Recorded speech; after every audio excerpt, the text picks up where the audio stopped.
सनातन धर्म की बात हो गई शास्त्री जी, लेकिन राष्ट्र धर्म जो कि सर्वोपरि माना जाता है, राष्ट्र धर्म से जुड़ा एक सवाल और है कि आजकल वंदे मातरम को लेकर के बहुत विवाद शुरू हो गया है। जी। कांग्रेस ने कह दिया कि 2 ही छंद गाएंगे, इससे ज्यादा नहीं गाएंगे।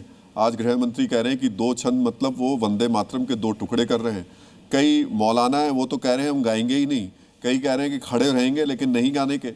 मतलब वंदे मातरम पार्टी को तो कोई जवाब नहीं दे सकते। राहुल जी क्षमा मांगते हैं, बीच में ही आपको रोका, परंतु हम इतना कह सकते हैं मौलाना साहब से कि वंदे मातरम तो आपको गाना पड़ेगा।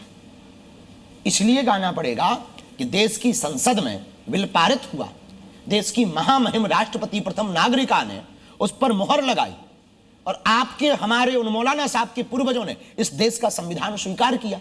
तो जो संविधान को मानते हैं उन्हें छंद तो गाना पड़ेगा, वंदे मातरम तो गाना पड़ेगा, वरना वो संविधान विरोधी कहलाएंगे।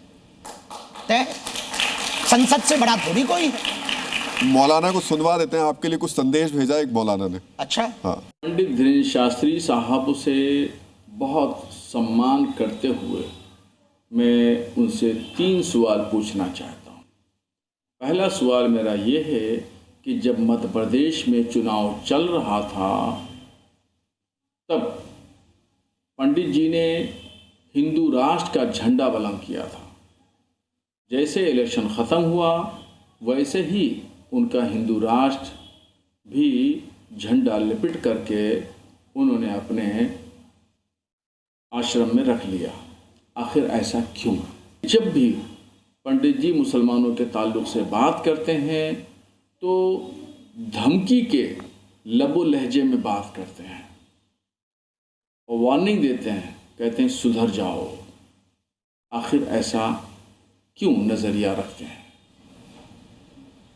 रजवी साहब को हम भी संदेशा देना चाहते हैं कि उन्हें ये जानकारी बहुत कम प्राप्त हुई है। अभी भी हिंदू राष्ट्र के लिए हम नित्य प्रतिदिन कार्य कर रहे हैं।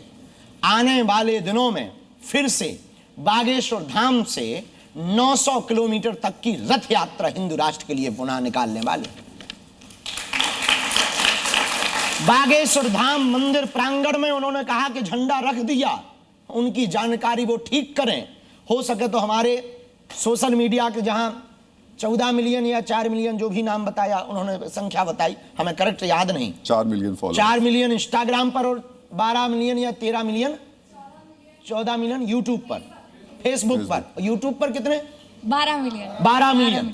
उन अकाउंटों पे जाकर वो एक बार चेक कर लें कि हमने झंडा लपेट के नहीं रखा है, लहरा दिया है।